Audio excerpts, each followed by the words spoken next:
Did you know the story of America's first self-made woman millionaire isn't just about one woman, it's about two.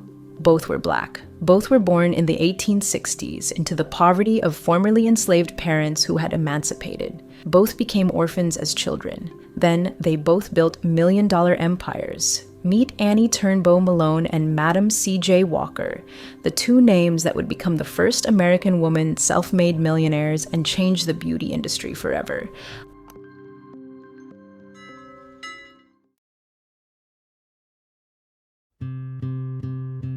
Let's start with Annie.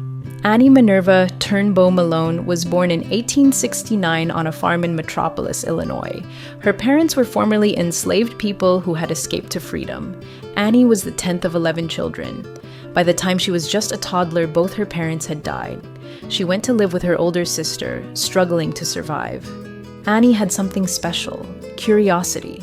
In high school chemistry class, she became fascinated with how things worked at a molecular level. And she noticed something troubling. Black women around her were losing their hair. To conform to European-centric beauty standards, Black women were using goose fat, bacon grease, and heavy oils to straighten their hair. These products burned their scalps and caused widespread hair loss and disease. Annie started experimenting. She mixed formulas in her kitchen, testing ingredients, finding combinations that would cleanse the scalp, heal infections, and promote healthy hair growth. Her breakthrough product is Wonderful Hair Grower, a sulfur-based treatment that actually worked. By 1902, at just 25 years old, Annie opened her first shop in St. Louis on Market Street. She trained Black women to sell her products door to door, giving them free demonstrations with each purchase. She was creating jobs, building wealth in the Black community, and changing lives.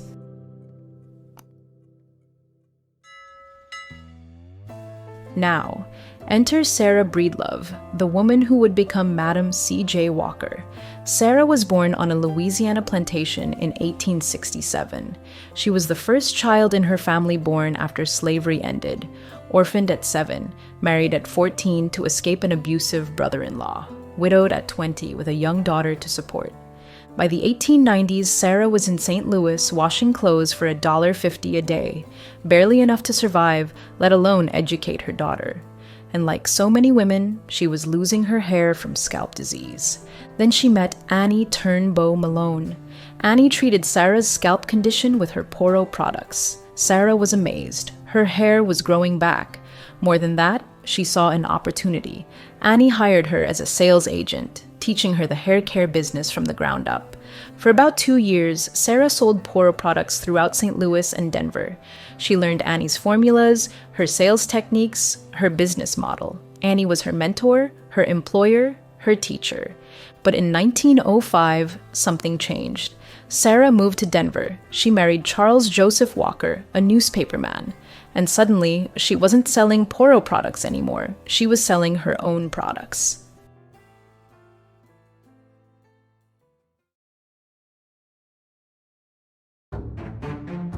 Madam Walker's Wonderful Hair Grower. The formula was remarkably similar to Annie's original Poro product. Even the name was almost identical. Annie felt betrayed. She believed Sarah had stolen her formula, her intellectual property, her life's work. This is why Annie rushed to copyright her products under the name Poro and worked to prevent what she called fraudulent imitations. But here's where it gets complicated. Was this theft? Or was this a former employee taking what she learned and creating her own version? What we do know is that neither invented the concept. Cleansing the scalp with sulfur-based treatments was already known. Metal straightening combs existed in Sayre's catalogs since the 1880s. What both of them was perfect these methods, make them accessible, and build them into business empires, which is equally important when it comes to enabling invention to really help and impact humanity. The rivalry was real. According to historical records, whatever conflict sparked between them in 1905 never healed. They remained competitors until Madam Walker's death in 1919. So, who succeeded? Here's the truth. Both of them. Annie Turnbo Malone opened Poro College in 1918, a massive building that housed not just a beauty school, but a manufacturing plant, retail store, offices, a 500-seat auditorium, dining rooms, a roof garden, dormitories, and a gymnasium. It was an entire city block dedicated to Black entrepreneurship and education. By the 1920s, Annie was paying nearly $40,000 in income taxes, reportedly the highest in all of Missouri. She had 32 Poro colleges worldwide and tens of thousands of agents. She was a multimillionaire. Madam C.J. Walker moved her company headquarters to Indianapolis in 1910, building a factory and training center. By 1919, she had 25,000 active sales agents across America and the Caribbean. The Guinness Book of World Records lists her as the first self-made American woman millionaire. Annie donated thousands to Howard University, funded an orphanage that still bears her name, the Annie Malone Children and Family Service Center, and supported the Black YMCA. She paid her employees well and gave them opportunities for advancement. Madam Walker donated $5,000 to the NAACP's anti-lynching campaign, the largest gift they'd received at that time. She funded scholarships, retirement homes, orphanages, and even helped preserve Frederick Douglass's home. She advocated for women's rights and marched against lynching at the White House. The question of who's the first. Here's the reality. Annie Malone was likely wealthier than Madam Walker, possibly much wealthier. In the 1920s, she was reportedly paying $40,000 a year in income taxes, the highest amount in Missouri at the time. That kind of tax bill suggests an income of several $100,000 annually, which would make her a multimillionaire. Annie owned an entire city block in St. Louis worth hundreds of thousands.